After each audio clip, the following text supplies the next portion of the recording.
wabarakatuh.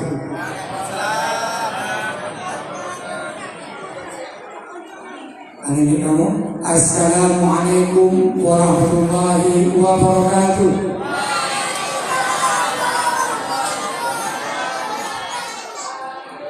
Ini aktivitas lagi dari remaja Lampana Pemuda Masjid Asyuhada. Assalamualaikum warahmatullahi wabarakatuh.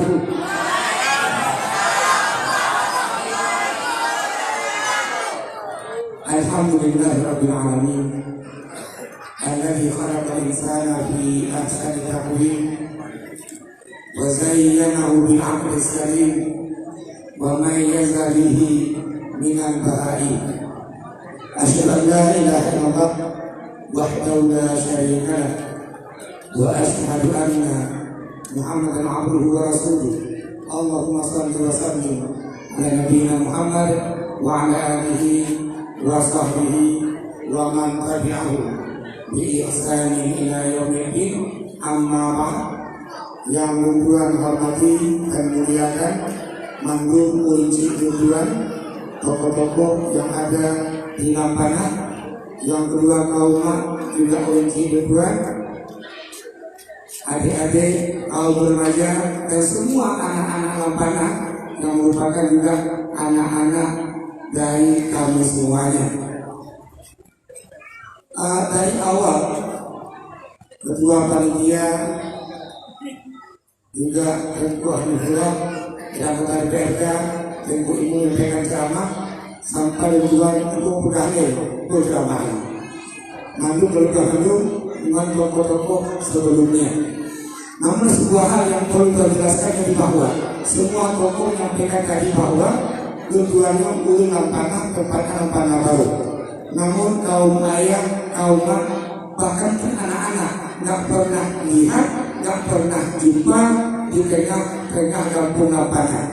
Maka nyopaya untuk kita hadir tahun 97 tepatnya, tujuan dari Sumatera Barat, tempatnya Patang atau Payakumbuh, lebih dekat diingat Kelok 9 dan kampung tujuan sampai di Aceh tahun 96. Nah, 97 kuliah, 98 di kampus ada beasiswa untuk mahasiswa yang prestasi. Yang IPK 3,5 ke atas dapat beasiswa. Kebetulan kalau ini buat IPK 3,9. Semua nilai A 1B5. Namun syarat beasiswa ketika itu adalah dia mesti punya KTP Aceh. Luluan anak KTP Aceh ya. Melaporlah Pak Deksida Sekdes pulang kali. Kabinet kemudian lapor pulang kali nggak mau buat KTP. Maka ini pendatang nggak jelas. Nah, pas hari Jumat khatib di Masjid Duha Ibrahim wadingan almarhum Pak Kayu Lindo dari Mak Badriah Hussein yang hari ini menjadi mama Duduan, juga ayah angkat Duduan. Jadi Pak Kayu wadingan oleh rumah kedua bersama juga bagian anggota DPRD juga dari PBB wadingan. Katanya pola masalah berpegang pada KTP, KTP untuk beasiswa. Nah, almarhum kan langsung tanggal lahir. Udah Jumat ngumpul, udah satu positif kan perlu kita bayar. Bobot kita KTP lu KTP Ustaz. Lu serahkan surat pindah dari Patang ke Aceh. Pegawainya ke sana pergi. Maka pergi berani nama kakak lu sebagai anak banyak. Maka di tahun 98 sampai detik ini Lunduan Mantong berKTP Lampana Baru masih keluarga Lampana Baru. Tepatnya anak angkat dari Mak Badriah Hussein atau almarhum Pak Jaju, atau saudara kami hari ini dengan Amri, dengan Uhti, dan sebuah keluarga. Maka hari ini dari awal tadi dari nasyid kuno Nasi Al-Kausar juga awak kampung Lampana Haji. mau diberikan kawan-kawan kembali ke Lampung. Hari ini penceramah Lampung Roji. Dan hari ini acara dipelopori oleh anggota dewan yang terpilih lagi-lagi dari Lampung Lampana. Ini nikmat yang perlu kita syukuri, bahwa Lampana itu bukan kampung biasa. Ibu, Lampana ini hari ini bukanlah kampung terpencil, bukanlah kampung terbelakang, namun Lampana hari ini melahirkan tokoh-tokoh nasional dan bahkan internasional. Bang Gubernur Kausan, malam dunia Indonesia, Jawa Tengah sudah sampai ke Malaysia, ke Thailand. Show apa lagunya? Nasyid. Inilah musik Islam. Dan hari ini kebetulan juga hari ini alhamdulillah rahmat yang Allah berikan, awak Donu yang Dong Dinohurono terpilih juga hari ini menjadi ketua MPU Indrapuri. Tujuan hari ini setelah 4 tahun menjabat ketua MPU Kecamatan Indrapuri sekaligus anggota MPU Kabupaten Aceh Besar. Bapak, Ibu semua yang berhadir, inilah rahmat yang tidak terhingga, namun yang perlu ditanyakan adalah kalau hari ini Lampana sudah maju, bagaimana Lampana ke depan? Bagaimana Lampana 20 tahun ke depan? Lampana 30 tahun ke depan? Ini pertanyaan yang sangat besar. Hari ini yang tua-tua ini, yang matanya sudah mulai rambut igo rahanale, semangat yang mendongak. Namun ketika ini sudah hilang semuanya, siapa yang menggantikan yang tua-tua ini? Maka kita berharap kepala remaja awalnya, setelah remaja dan semua anak-anak kita. Maka pada malam hari ini cepat sekali momennya, kita ambillah momen ini memperingati 1 Muharram. Bagaimana sejarahnya? Tahun Hijriah tidaklah ditetapkan oleh masa Rasulullah, namun tahun Hijriah ini diawali di masa Khalifah Umar bin Khattab. Dalam kitab Tarikh Khilafah, As-Suyuti menggambarkan bahwa awal man kataba tarikh Umar bin Khattab. Dalam kitab dituliskan bahwa orang yang pertama yang meletakkan tahun baru Hijriah itu adalah Umar bin Khattab radhiyallahu anhu. Ba'da sanatain wa nisfil khilafah. Ini bahasa kitabnya, Umar menjabat khalifah 2 tahun setengah. Nah, seorang sahabat yang ketika dia menjabat gubernur di Irak namanya Abu Musa al-Ash'ari tulis surat ke Umar bin Khattab. Isi suratnya, tanawalna risalah minal khalifah walam na'rif minhu kaya. Kami terima surat-surat dari khalifah, namun kami nggak tahu berapa surat itu. Maka atas usul inilah Umar bin Khattab mengumpulkan 7 orang sahabat. Kami musyawarah, siapa sahabat-sahabatnya? Umar yang pertama, yang kedua ada Utsman bin Affan, ada Ali bin Abi Thalib, ada Abdurrahman bin Auf, Zubair bin Talha, Talha bin Awam. Nah, 7 orang ini rapat, muncullah ide yang bermacam-macam. Yang pertama usulannya adalah tahun Hijriah itu dimulai sejak baginda Rasulullah lahir. Namun para sahabat berikhtilaf lagi kapan Rasulullah lahir. Kitab-kitab menjelaskan hanya riwayatnya amal di tahun gajah. Dulu tahun-tahun disebut dengan kejadian-kejadian yang penting ketika itu.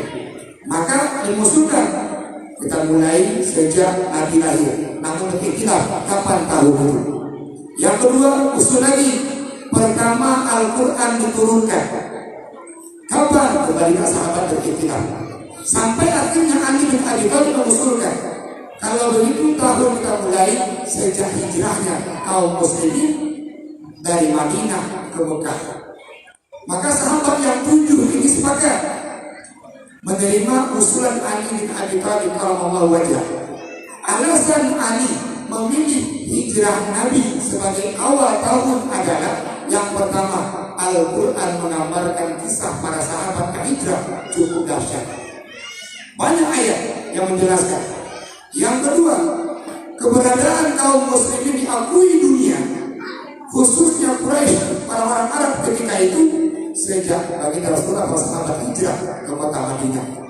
Dan yang ketiga, yang Khalifah Ali inginkan adalah semangat hijrah ini nggak pernah kendor dari waktu ke waktu, zaman ke zaman. Maka hari ini sangat apresiasi tinggi remaja Masjid Asy-Syuhada, remaja Lampanah di Monggo melambangkan semangat hijrah yang sangat tinggi tadi. Berhari-hari ini lomba dalam kondisi yang sangat panas, kerja sampai jam 2 malam, tidak ada hentinya, nggak semangat, nggak bersedih, nggak mengeluh. Maka hari ini walaupun ada juga baju ceramahnya, jangan juga mengeluh, Ustaz tidak Ustaz.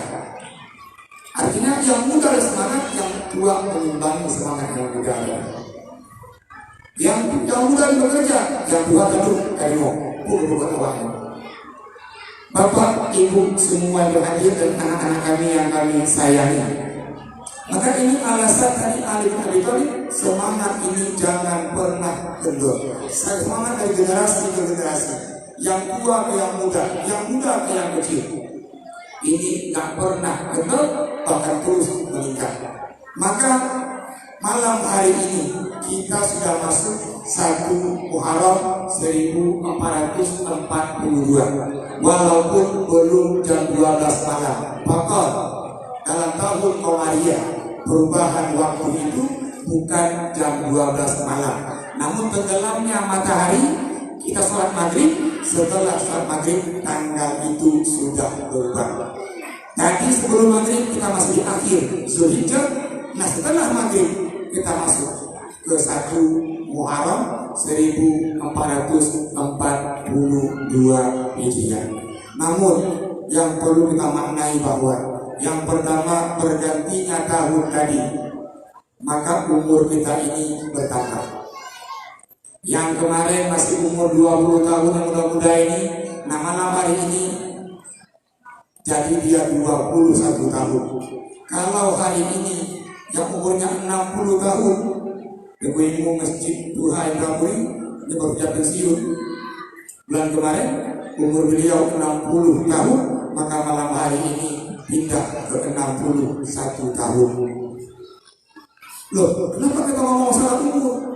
Hadis dari Abi Hurairah menjelaskan, baginda Rasulullah jauh-jauh hari itu menyampaikan, kata Rasulullah, akmaru ummati, umur umatku kata Nabi, baina sittina wa sab'in, antara 60 tahun sampai 70 tahun.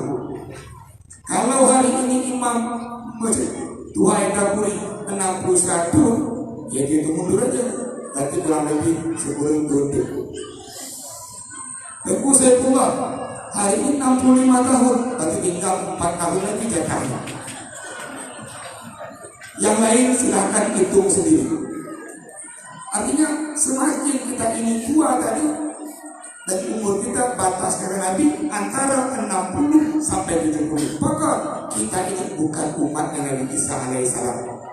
Kita bukan umat Nabi Nuh alaihissalam. Kalau seandainya semua kita ini umat Nabi Nuh aman, maka umur Nabi Nuh 10 52 harap seribu. Jauh kita ini, baru 60 sih jauh. Namun kita ini bukannya umat Nabi Nuh, bukan umat Nabi Adam, bukan umat Nabi Zakaria, namun kita umat Nabi Muhammad. Maka Nabi menjelaskan dari umur umat Nabi tidak banyak, hanya sampai 60 sampai 70. Namun Ustaz Najib lagu yang lebih dari 70, sambung hadis menjawab, wa aqallu ma yajuz min zalik, hanya sedikit umat Nabi yang umurnya di atas 70 tahun. Kaum muslimin, kaum muslimat sidang jamaah yang Tuhan hormati. Maka pertanyaannya, kalaulah umur kita itu batasannya, apa yang perlu kita lakukan? Ada sebuah hadis yang panjang. Ini hadis menjelaskan bahwa boleh umur kita itu hanya 60 tahun, namun kita bisa hidup bahkan ribuan tahun, bahkan ini ratusan tahun. Nah, bagaimana caranya? Kita bisa hidup ratusan tahun, kita bisa hidup ini ribuan tahun. Walaupun yang realnya 60 sampai 70. Hari ini Utsman bin Affan radhiyallahu anhu masih hidup.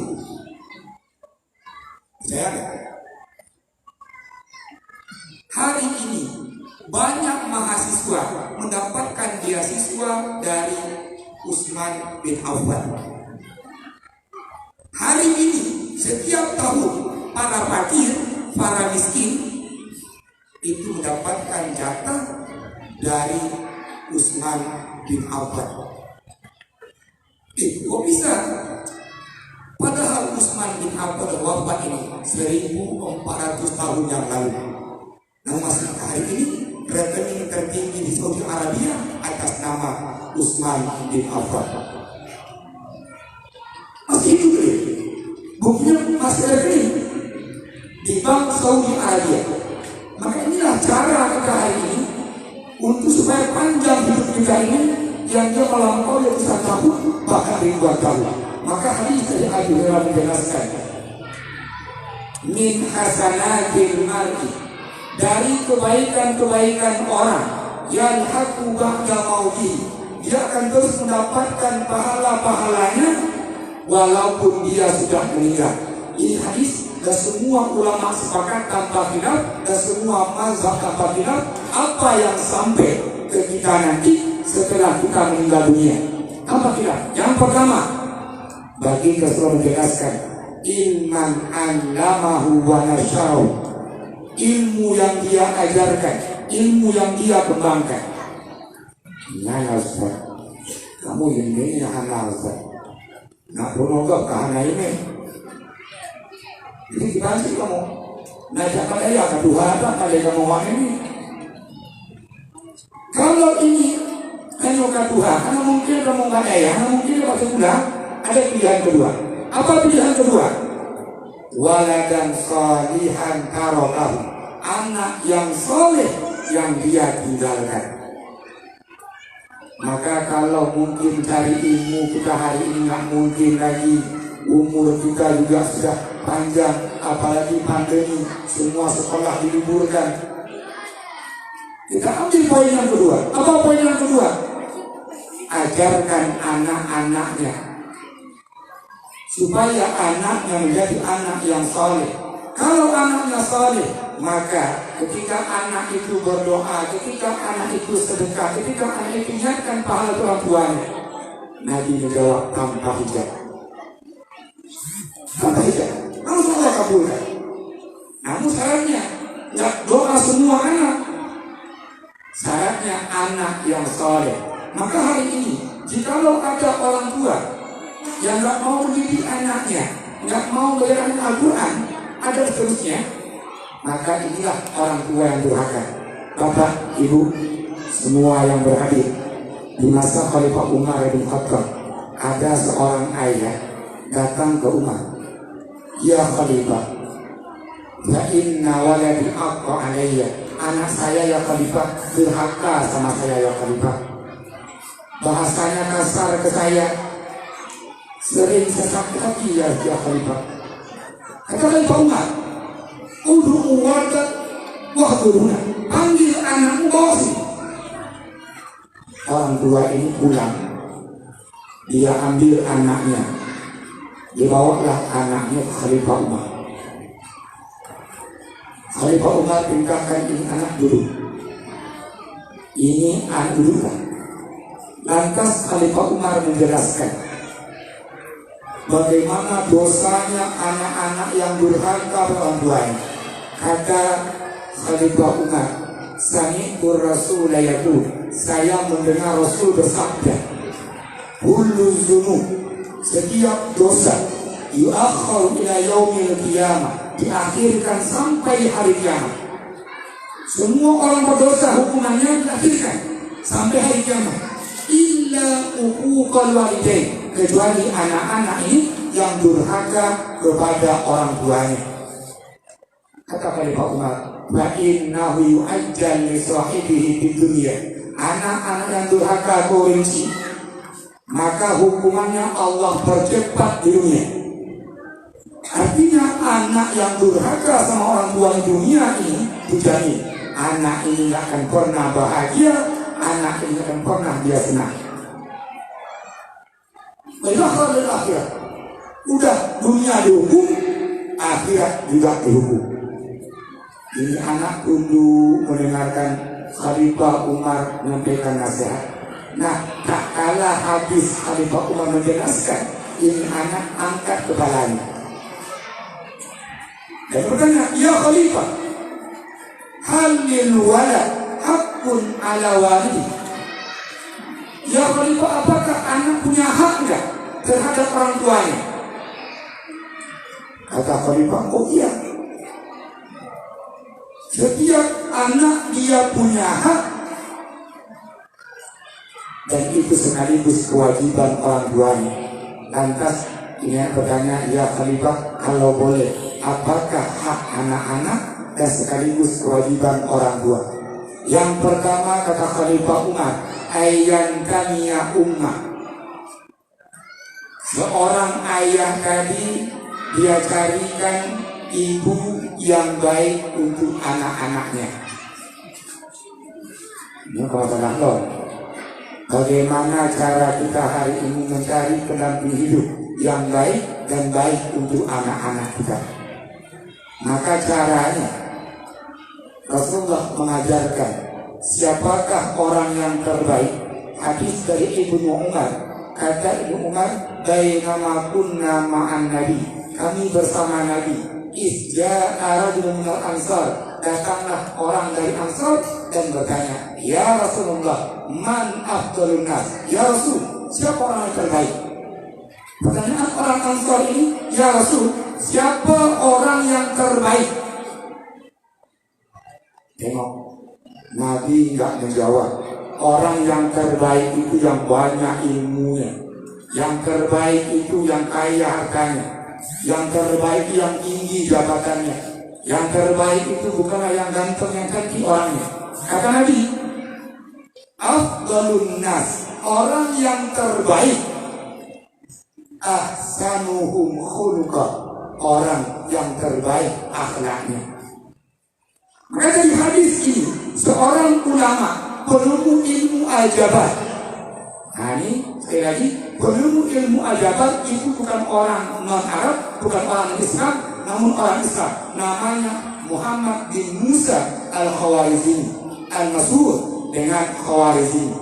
Ini ulama lahir di tahun 164 Hijriah dan wafat di tahun 232 Hijriah.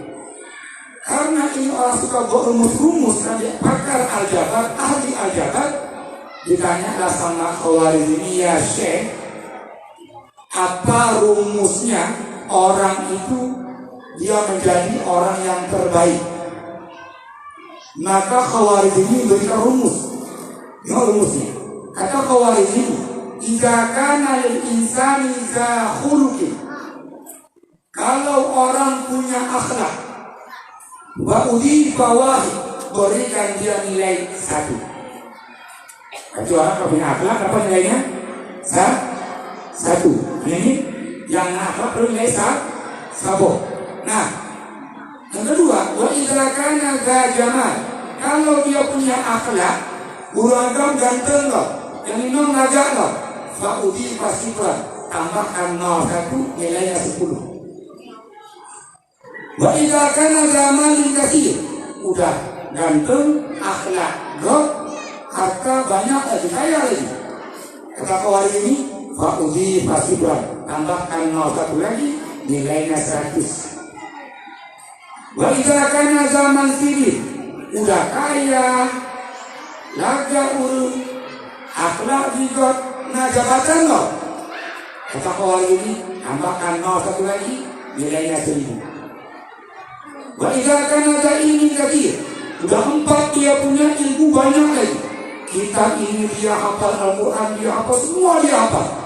Kata Khawarizmi, tambahkan 1 lagi, nilainya 10.000. Nah, yang menariknya, kata Khawarizmi, Wa idza faqada minhul khuluq, kalau orang itu hilang akhlaknya, buang angka satunya. Urun aja, urun nanti, akhlak anak no. Urun kaya, akhlak anak no. Jabatan tinggi, akhlak anak nilai no. Ilmu banyak, buku kita ada baik, namun akhlak nggak ada, no.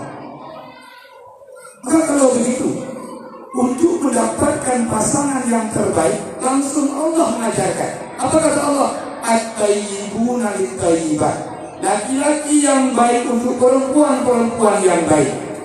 Kalau kita kepingin dapat pendamping hidup yang baik, maka langkah pertamanya adalah kita mesti menjadi pribadi yang baik. Ustaz, saya ingin Ustaz dapat menantu yang baik. Kalau begitu, didik anaknya menjadi anak yang baik, akan mendapatkan menantu yang baik.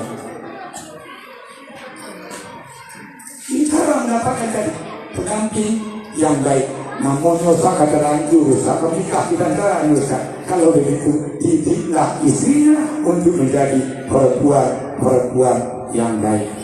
Bapak, Ibu, kaum muslimin, muslimat, semua yang berhadir, rahimahumullah. Maka ini langkah pertama yang Umar ajarkan tadi. Carilah pendamping hidup yang baik untuk melahirkan anak-anak yang terbaik. Yang kedua, kata beliau, ayyuhsina ismahina ulidat. Begitu lahir anaknya, kata Umar, berikan anak yang terbaik. Kenapa? Nama itu doa. Namanya Tengku Saifullah, ini pedang Allah. Tengku Mukhtaruddin, ini orang yang di dalam agama. Walaupun backgroundnya guru olahraga, namun hari ini imam masjid. Namanya Husaini. Dua orang yang sangat Rasulullah sayangi. Siapa? Hasan dan Husain, cucu Nabi. Tapi ini yang bagus, yang terbaik. Ustaz, namanya kamu Cristiano Ronaldo, Ustaz. Maka punya bola, Ustaz. Maka kita sudah dulu, Ustaz, nanti Lionel Messi.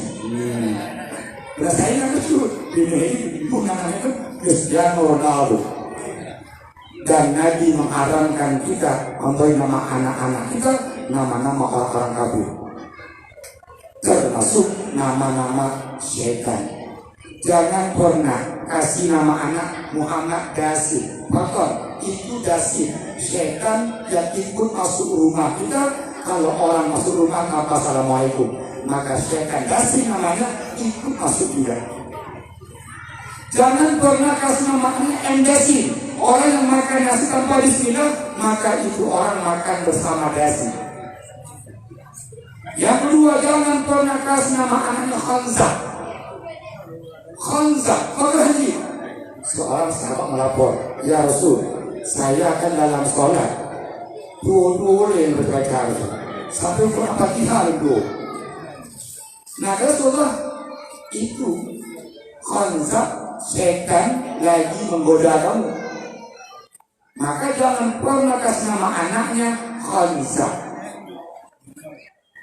Kamu boleh Zainal, boleh. Ummu Atiyah, boleh. Perempuan yang pertama memandikan jenazah anak Rasulullah, Umi Kusum, namanya Ummu Atiyah. Maka cara memandikan jenazah perempuan diajarkan oleh Ummu Atiyah. Maka Luna Bangko nanti datang ke Atiyah, itu Ummu Atiyah. Atiyah. Maka ini nama tadi. Maka jalan kedua, mendapatkan anak-anak yang terbaik tadi adalah berikan dia nama-nama yang terbaik. Cara yang ketiga kata Umar bin Khattab, mendapatkan generasi yang baik ini, ayyu'allimahul Qur'an, ajarkan dia Al-Qur'an.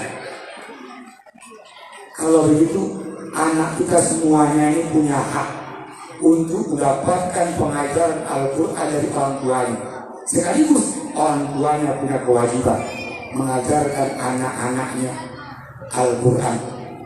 Kita hari ini banyak orang tua yang ego, mau menang sendiri. Ketika meninggal dunia kita berharap anak-anak kita baca Quran dan pahalanya diniatkan ke kita. Namun kita tidak pernah ajarkan anak kita Al-Quran. Ini kan ego sekali. Kalau mau kita meninggal dunia, anak-anak kita baca Al-Quran untuk kita dan pahalanya sampai. Kewajiban orang tua mengajarkan anaknya Al-Quran. Dan bagi anak-anak, anak kami semuanya, tidak ada hadiah yang terbaik untuk kedua orang tuanya kecuali dia bisa baca Al-Quran dan dia mau mengamalkan Al-Quran.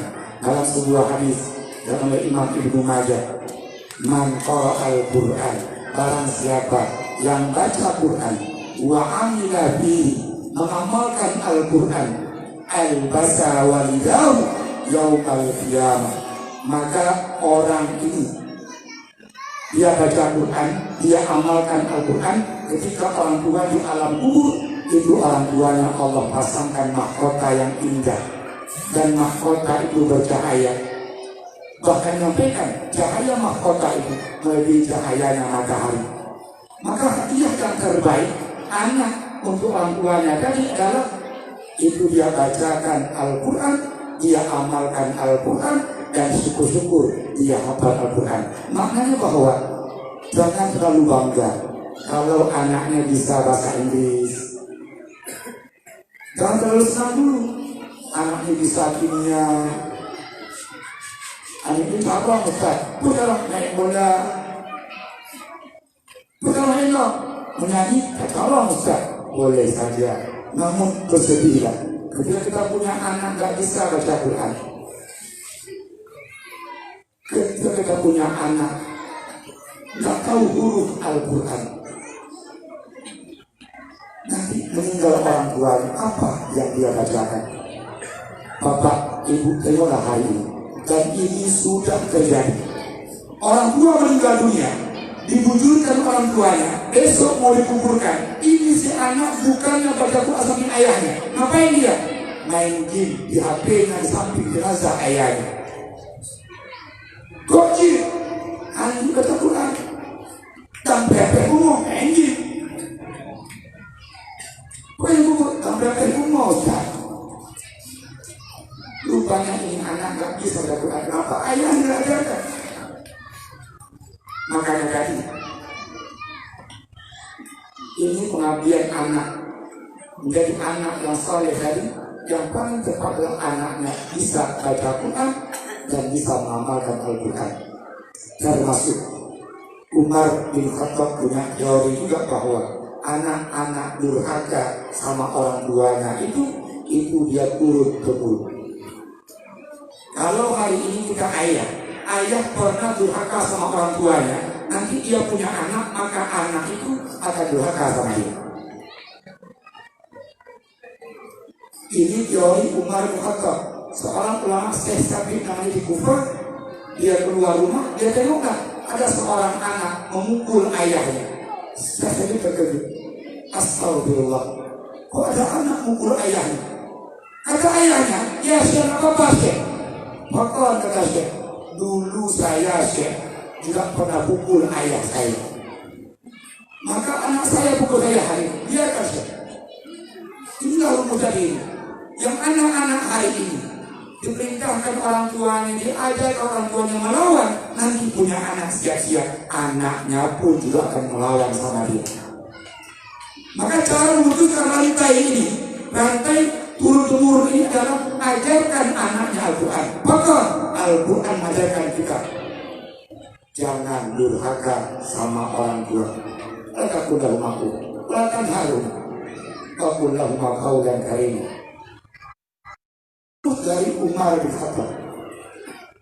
Cara yang keempat, untuk mendapatkan anak-anak yang terbaik, generasi yang terbaik, kata Umar bin Khattab adalah ayyu'addiba ta'diba, ajarkan anaknya adab. Maka ilmu yang paling tinggi adalah ilmu adab. Kenapa ulama-ulama dahulu, Imam Syafi'i contohnya, Imam Syafi'i sebelum menjadi fikih belajar adab selama 32 tahun.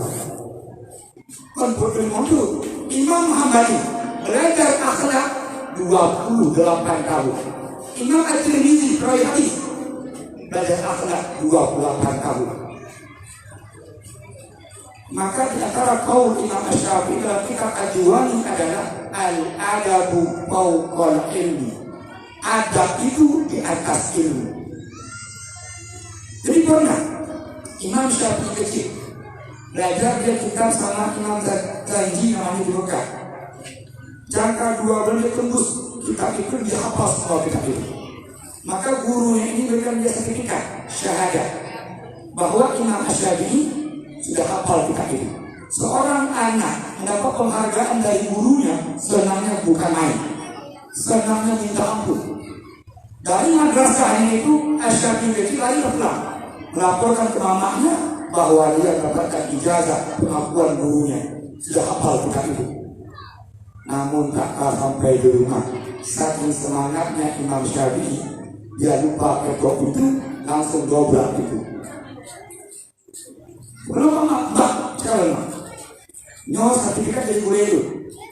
Maka ditanya ke mama. Namun mama Imam Syafi'i bukannya senang. Ibu Asy-Syafi'i itu berat. Itu berat. Jadi Pak, Idris, sampaikan ini balik ke kamu, ke sekolah kamu, berikan ini ke guru kamu. Maka Asy-Syafi'i itu bawalah kertas dari ibunya, diserahkan ke gurunya. Tak kala gurunya terima tulisan ibunya Asy-Syafi'i, ternyata ibunya Syafi'i menuliskan dalam kertas itu, alimhul adab, ajarkan dia adab. Seorang ibu sampai ke guru Imam Syafi'i, apa kita ajarkan anak saya ini adab. Enggak, kalau hari ini orang melakukan Syafi'i namun akhlaknya mengalahkan, ini menyerang ini, yakinlah itu bukan Syafi'i. Rasulullah, Imam Syafi'i, semua imam mazhab tidak mengajarkan kita ini no akhlak, hilang akhlaknya. Maka Umar bin Khattab menjelaskan tadi, kalau mau anaknya terbaik, ajarkan dia adab, ajarkan dia akhlak. Inilah yang hilang hari ini. Maka dah dekaru, dah nyokaru, karena kita hari ini meninggalkan akhlak. Inilah Rasulullah wasiatkan kita, jangan pernah meninggalkan akhlak. Nah, yang kelima, kewajiban orang tua pada anaknya, kata Umar bin Khattab, aizawija maka adroka, nikahkan anaknya begitu anaknya cukup umur. Karai ini atau umur, nikahkan dia. Bapak, Ibu, semua yang berhadir dan gua hormati, maka anak tadi setelah mendengar 5 kewajiban orang tua yang pernah dia tanyakan ke Umar, dan Umar jawab, dia menangis. Menangis dia sambil terseduh, air mata menutupinya. Lantas Umar bertanya, "Lima buka?" Kenapa kau menangis? Kata anak ini, "Ya Khalifah Umar, dari 5 kewajiban orang tua yang berpegang penuh ya Umar, ayah saya satu pun tidak amalkan. Yang pertama yang Bapak katakan tadi, mencari ibu yang baik, sementara ayah saya memilih ibu saya itu perempuan penyembah api, perempuan majusi. Yang kedua yang Bapak katakan tadi, bahwa seorang orang tua wajib ajarkan anaknya Al-Quran. Ayah saya sampai hari ini, sampai detik ini, kata anak ini, belum pernah mengajarkan saya Al-Quran. Yang ketiga ya Khalifah, kau katakan tadi bahwa orang tua punya kewajiban menjadi akhlak anaknya. Sampai hari ini ya Khalifah, ayah saya belum pernah menjadi akhlak saya. Belum habis ini anak berbicara, langsung Khalifah Umar pangkas. Lantas Khalifah Umar panggillah ayah anak ini. Lantas Umar berkata ke ayah anak ini dengan suara yang tinggi, "Anta akum liwaladi," nyendonku wujud yang durhaka kepada anak-anaknya. Nah kalau hari ini ada orang tua nggak mau ajarkan anaknya Al-Quran, orang tua durhaka.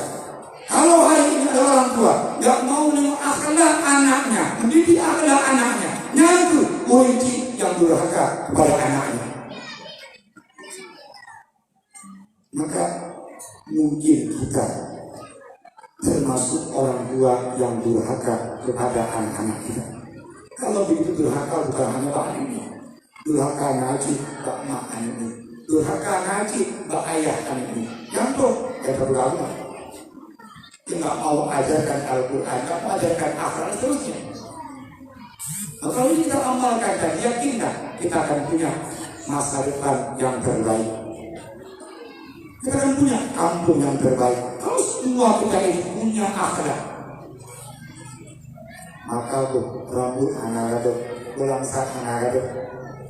Maka orang akhlak, masjid akan bersih, kamar mandi akan bersih, semua ada akhlak.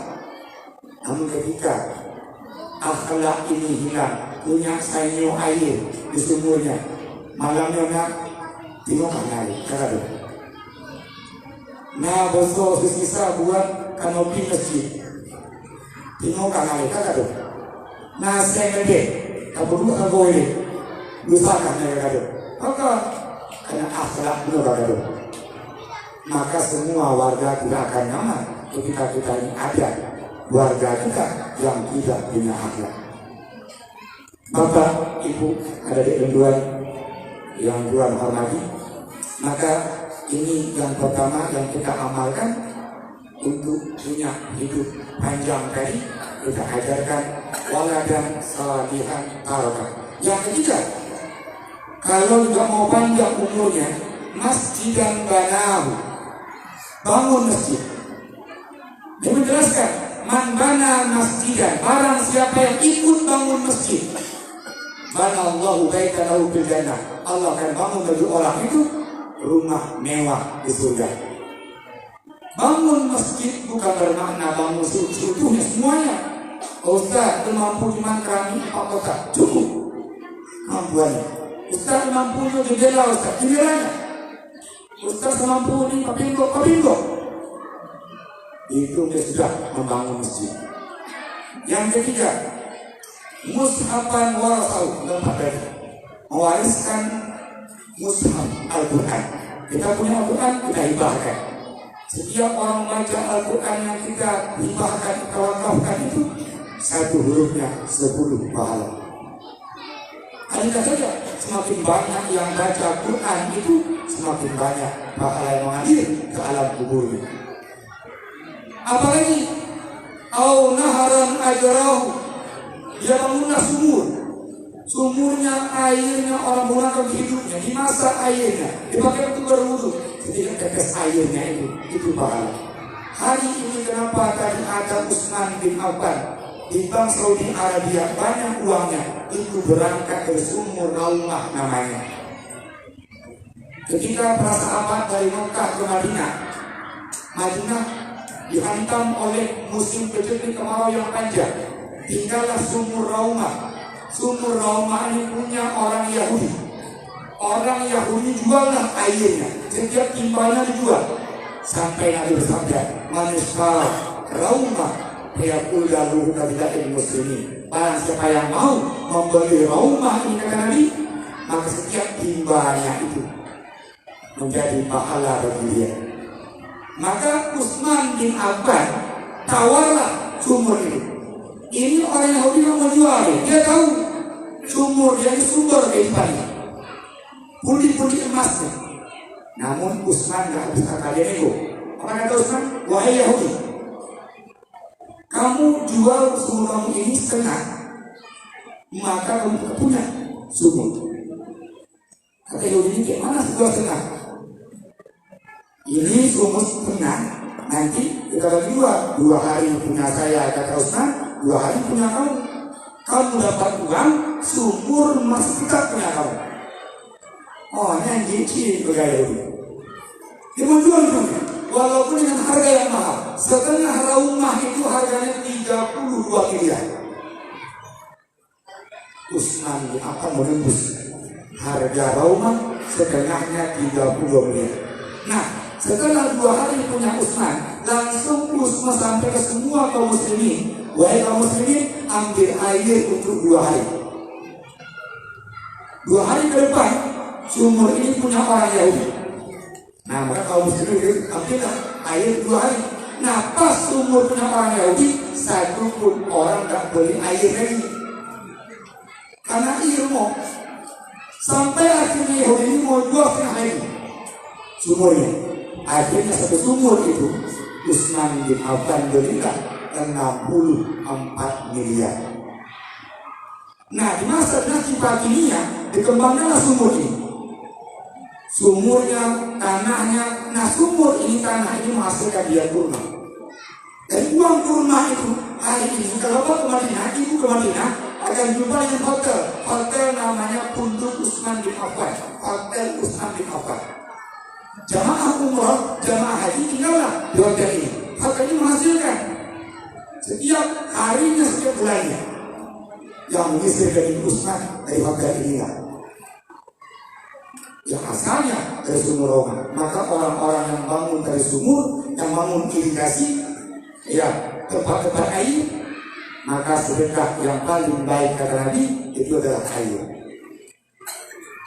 Pahalanya terus mengalir.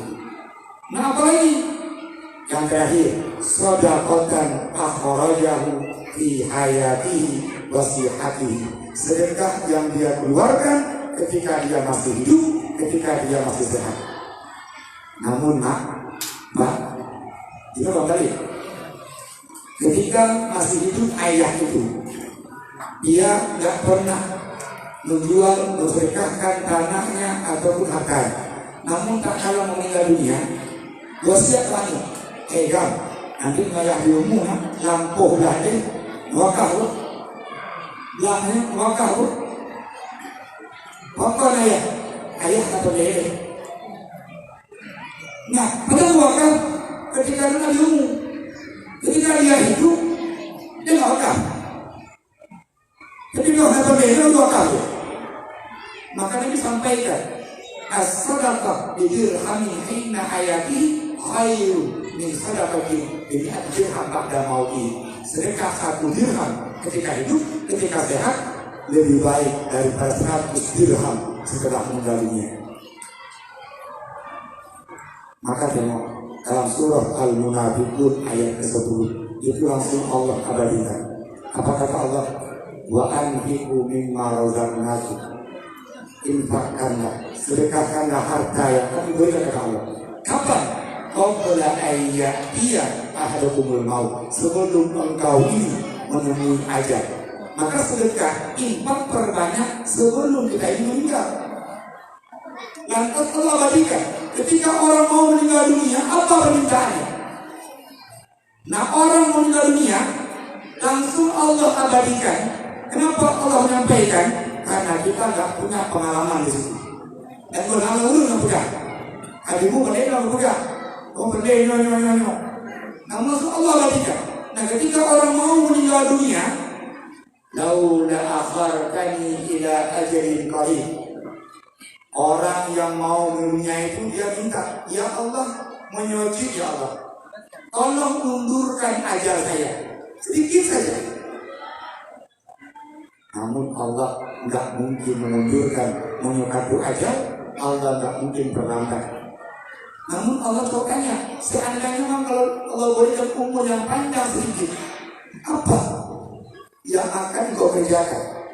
Tengok, calon mayit menjawab, laula akhartani ila ajalin qarib fa asaddaqa, saya akan bersedekah.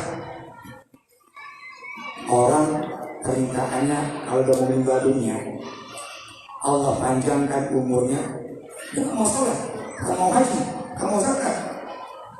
Namun permintaan dia adalah jika lo mau meninggal dunia ini dipanjangkan waktunya dikit, dia akan bersedekah.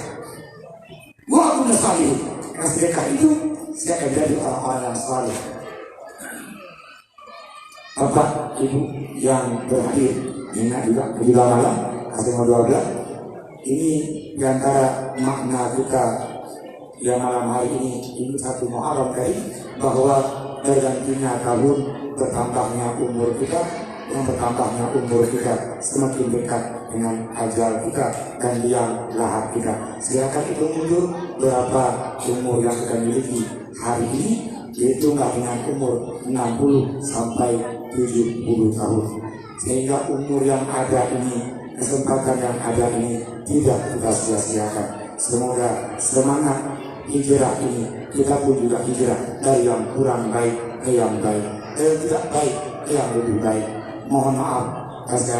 Assalamualaikum warahmatullahi wabarakatuh.